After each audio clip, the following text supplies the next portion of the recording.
31 mars, clôture du mois de la femme. Cette fois-ci, c'est l'honneur aux femmes avec Madame Philomène Toulola. Bienvenue.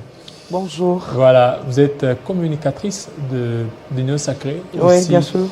Secrétaire nationale de la Ligue des femmes UDPS. Oui, oui. C'est la clôture du mois de la femme, le thème qu'on vous a donné, mais jusque-là, c'est comme si ça va rester purement théorique que pratique. Ben justement, c'est le combat que nous sommes en train de mener par rapport à cet état de choses. Je crois que ça ne va plus rester comme ça. Ben, je crois qu'il y a beaucoup de choses qui se font actuellement. Beaucoup de mamans, beaucoup de femmes ont compris que l'on ne peut plus rester silencieuse par rapport à cette thématique. Mais cela ne suffit pas. Il faudrait quand même que nous puissions passer à des choses un peu plus sérieuses, c'est-à-dire passer à la pratique, c'est-à-dire faire vivre aussi la femme cette thématique. Donc, ce sera mieux. Alors, les choses sérieuses, vous voyez quoi? Quand on parle des choses sérieuses, vous voyez quoi? C'est la concrétisation, la matérialisation. Ben, pour cette année, le thème était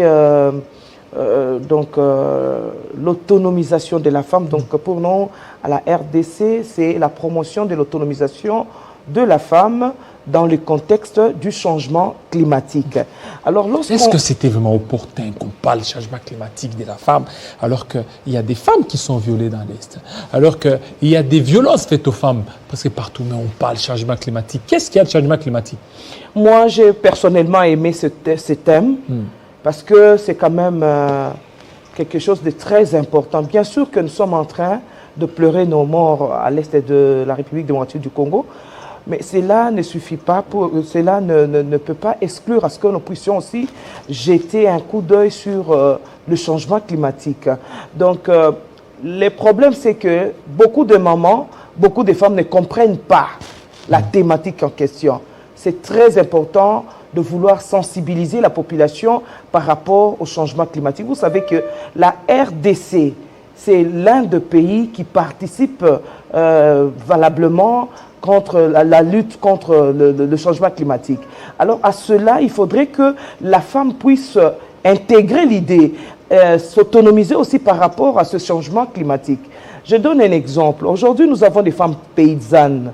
Est-ce que ces femmes-là, ils savent qu'aujourd'hui, avec les arbres fruitiers, elles peuvent s'autonomiser et au même moment aussi, elles peuvent participer vraiment suffisamment dans la lutte contre le changement climatique. C'est très important de pouvoir aider la femme aujourd'hui à comprendre qu'avec l'écosystème, si elle est préventive de l'écosystème, parce que c'est elle qui est la première de souffrir par rapport aux effets du changement climatique. La femme et les filles et les enfants. Donc, parce que quand on a, sur le plan domestique, la maman travaille, elle prend les ordures ménagères, elle jette, ça pollue l'environnement.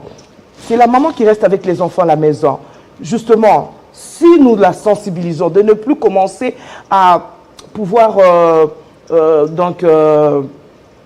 qu'est-ce que je peux dire, utiliser des histoires conditionnées dans des bouteilles en plastique. Encourager la maman de la RDC à pouvoir peut-être revenir sur les anciennes habitudes, par exemple de prendre un jus de coca dans une bouteille fait à partir d'un verre, par exemple. Ça ne pollue pas l'environnement. Aujourd'hui, nous sommes en train de vivre l'environnement qui se pollue au jour et au lendemain. Donc, la maman doit être suffisamment informée de cet état de choses. Il faudrait que la femme de la RDC puisse être sensibilisée et je crois que vraiment c'était indiqué. Oui, est-ce que cette sensibilisation vraiment a eu vraiment des échos positifs? Parce qu'on vous a vu, parce que sur des médias, vous êtes presque partout. Est-ce que demain, ça sera le mois d'avril qui va commencer, vous risquez d'oublier cette thématique sur l'autonomisation de la femme. Il suffit tout simplement de voir les femmes dans 2, 3, 4 jours, voire une semaine. Elles vont même oublier cette thématique. Et pour maintenant penser à autre chose. C'est ça que j'ai toujours dit à toutes les mamans. Aujourd'hui, là, j'étais reçue dans une de télévision de la RDC. j'ai prêché par dire que il ne faudrait pas que la femme se réveille seulement au mois de mars. Il faudrait que nous puissions continuer. Les sensibilisations doivent vraiment être notre... doit avoir l'habitude dans notre vie quotidienne de pouvoir toujours sensibiliser la femme, de toujours provoquer des forums pour la femme. Il ne faudrait pas seulement attendre que nous soyons au mois de mars pour pouvoir commencer à se lever. Moi, par exemple, je n'attends pas que nous soyons au mois de mars pour que je puisse sensibiliser les gens que mes membres de mes structures, parce que je suis une coordonnatrice de deux ONG, Femmes Formidables et les Amis de Philomène. Donc, je les sensibilise à tout moment. Et nous lançons aussi un appel pathétique à nos dirigeants, aux décideurs de notre pays et surtout à la ministre du Genre, de pouvoir vraiment aider la femme d'être sensibilisée au quotidien et ne pas attendre seulement que nous soyons au mois de mars pour pouvoir sensibiliser la femme. Et je crois même que beaucoup de mamans n'ont pas compris la thématique en question.